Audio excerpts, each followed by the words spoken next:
Não, e eu como grande olavista, eu acho isso Você é absurdo. olavista, né? Eu não sou, eu não gosto do Olavo. Mas Astrólogo, cara. da... Você teve uma época dele que você tretou por causa da Terra plana? Terra plana e astrologia também. Né? Mas Pra mim nem é, né? Pra mim ele foi um grande charlatão porque ele usou muito astrologia pra ganhar dinheiro, né, cara? Ele era astrólogo, Mas né? ele cometeu algum crime? É que depois, é porque o Olavo, depois de muitos e muitos anos, ele mudou. Mas o começo da carreira dele foi como astrólogo, né, cara? Ele era astrólogo na década de 90. Então, foi ali que ele ganhou muito dinheiro. Ué. Não, Muito pior dinheiro. que não. Ganhou, pô. Pior que não. Ele lança o primeiro livro é Os livros. Aristóteles Aristóteles Em nova perspectiva. em nova perspectiva. Aí depois vai pro a nova era Revolução Cultural, o Imbecil Coletivo e o Ah, mas aí depois, né? Jardim das Aflições. Aí, não, falando, aí que sim que ele realmente ganhou dinheiro. Porque ele virou colunista, escrevia pro UOL, vendeu muitos livros, fazia muitas palestras. Inclusive tem aquele debate épico dele com a Miriam Leitão no Fórum da Liberdade, lá em Porto Alegre. Cara, que ano é aquilo, Renato? 99? Não sei dizer. Pra mim, o debate principal da vida dele foi com o Dugin. Alexander o tema Dugin, que o Monark sempre bate dos grandes grupos mundiais, das relações secretas, não é isso? Sim. Também é terraplanista, né? Aí não dá, não. Eu não gosto dele, não. Mas Eu aí acho ele tava que- velho. Eu nunca vi o Olavo defendendo terraplanismo. Ô, Ele que é defendia isso, cara? que tinha experimentos que nunca tinham sido refutados, não é isso? Não que aquela Faltou tese é fazer uma verdadeira, live né? do Serjão com o Olavo de Ele Carvalho. não conversava deu comigo, tempo. ele não ia conversar. Ele já me Como não? xingou, ele me xingou no Twitter várias Ele te vezes. xingou? Pô, Você foi xingado pelo Olavo. muitas vezes, cara, porque ele falava as coisas tudo errado. O problema dele era o seguinte, cara, ele queria tentar entender de coisas que ele não fazia a menor ideia. Ele podia lá estudar a filosofia dele e tal, não sei o quê. Mas a parte de física e tal, ele falava as coisas do Einstein, cara, que não tem absolutamente nada a ver as coisas que ele falava do Einstein. Nada a ver mesmo. Era assim, é você ler a coisa que ele fala e falar, cara, pelo amor de Deus, isso aqui é a coisa mais... não faz o menor sentido as coisas que ele falava do Einstein, cara, entendeu? Então, assim, não Tipo de dá. epistemologia do cara, de que especificamente? De filosofia da ciência? Não, até da física. da própria relatividade, cara. Ele chegou a dar opinião sobre relatividade. Eu falei, cara, que é isso, cara? É isso. A ciência se conhece por artigos. Mas o artigo é o estado atual da ciência. Se o cara não fez a ciência básica e o cara lê um artigo, o cara não vai compreender nenhum significado das palavras que estão sendo utilizadas. Exatamente. É uma coisa... Por exemplo, quando eu falei aqui, paradoxo de Jevons, eu tenho que definir o que eu disse, ou o cara que vai me ouvir não vai entender o que eu falei, não é isso? Exatamente. Okay? Inclusive, eu tenho que fazer uma redução. Normalmente, eu não tenho como explicar a situação inteira. Eu tenho que fazer uma heurística, uma simplificação. O cara entender o que eu estou falando de uma maneira que não é nem a realidade do negócio, que é um negócio assim mais simplificado ainda, quando você vai falar com uma criança, não é isso? Não é isso. Não, tem que ser assim.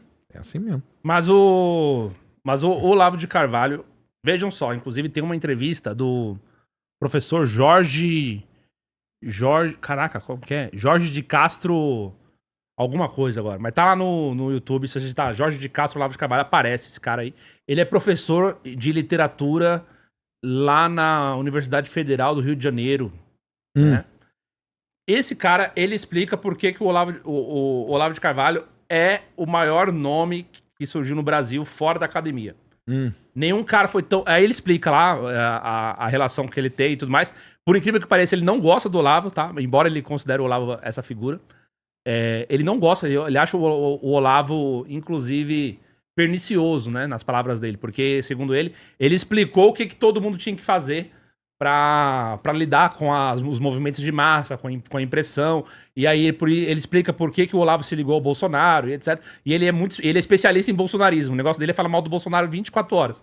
Mais do que o 38. Aí, ele explica, inclusive, que tem no livro do Jardim das Aflições, que tem a ver com o método de Pavlov, que é o método do condicionamento do pensamento das pessoas. Segundo o Olavo de Carvalho explica que no século XX, a grande obsessão de todos os pensadores, da psicanálise, da ciência política, dos grandes líderes que queriam promover revoluções, era criar uma forma de fazer com que as pessoas fossem cada vez mais submissas, entendeu? E cegas perante as atitudes do líder. E aí ele explica isso, diz que o Bolsonaro é exatamente isso e tudo mais. E como que você consegue isso?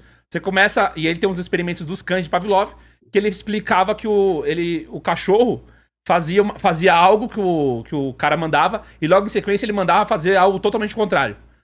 Tanto essa história do senta e levanta, do corre e para e tudo mais. E isso com as pessoas também desencadeia uma espécie de guia cega e tal. Só que ele explica por que o Olavo falou isso 20 anos antes, 30 anos antes quase. Só que ele não falou, ele falou que isso daí era uma ferramenta, que isso poderia ser utilizado para fins políticos e que isso era perigoso. Só que essa parte todo mundo pulou. E ele disse que hoje o mundo das democracias e tudo mais está em crise por quê?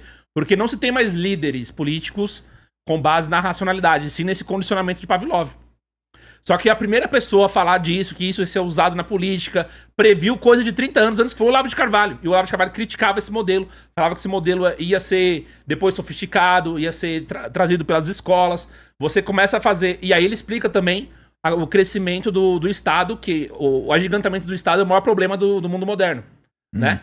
Ele cresce, fica burocrático, fica engessado e cada vez mais concentra poder. E uma hora esse poder fica insustentável o próprio sistema entra em crise e tudo mais. Mas tá lá, no livro do Olavo de Carvalho, esses capítulos a respeito do assunto. Minha conversa com o Olavo de Carvalho foi aqui, ó, eu achei ela, ó. 29 de maio, caramba, vai fazer aniversário agora. 29 de maio de 2019. Foi quando o Olavo Carvalho falou assim, não estudei o assunto da Terra plana.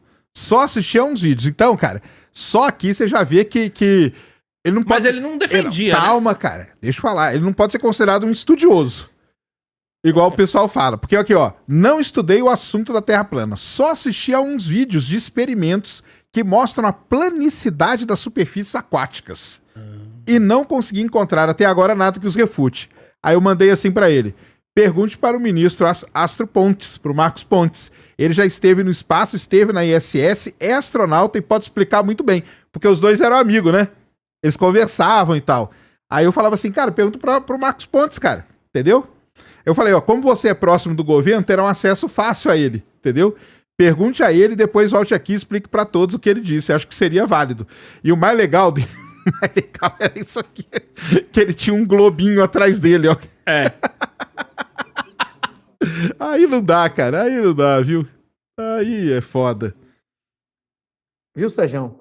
Uma outra pergunta que também podia reduzir a rejeição do pessoal do MBL era pedir para ele explicar as relações mesmo do Luciano Ayan, que o Kim Kataguiri, eu já vi falando sobre isso, mas o Renan nunca vi. Das relações que o cara foi condenado por fazer negócio de lavagem de dinheiro de 400 milhões de reais e tinha relação com esse pessoal do MBL. Inclusive o Ministério Público achou que tinha relação esse dinheiro. No final não deu em nada, mas era um negócio também que é sempre repetido e ele podia, ele mesmo contar explicar, a relação, né? como é que ele conheceu, como ele não podia contar o negócio, se ele ocupou cargo, se não ocupou, como é que a relação dele que tinha com dinheiro, por que o Ministério Público teve esse entendimento. Porque a maioria das pessoas não tem acesso a autos. Se esse cara explicasse a acusação de querer prender Olavo, explicasse o crime, o contexto que foi dito, explicasse o negócio da relação do lado do líder do MBL com o negócio da Manguinhos, explicasse o negócio do Luciano Ayan com a acusação do Ministério Público de ter envolvimento do MBL com os 400 milhões. Porra, esse tipo de coisa podia reduzir absurdamente a rejeição do cara ou não? Pode, ué. Vamos ver, podemos perguntar, ué. Claro, ué. Eu acho que essas três aí, além daquelas perguntas de sim ou não, que no início, aquelas perguntas de sim ou não, em 3 minutos, você vê o perfil do cara. Tipo, ó, é só apoio ou não apoio, ou tem que ver, não é isso? Aborto, castração de estuprador, não é isso? Tal coisa. Tipo, sim ou não é rapidinho, não é isso ou não? Hein? Isso é verdade. Não é isso, não. É ou não é? Não é, né? Não, tem que ver, não é isso? Eu passo, não é isso? Tem que ver. Não é o negócio do Temer lá, tem que ver esse negócio, não é isso? Tem que ver.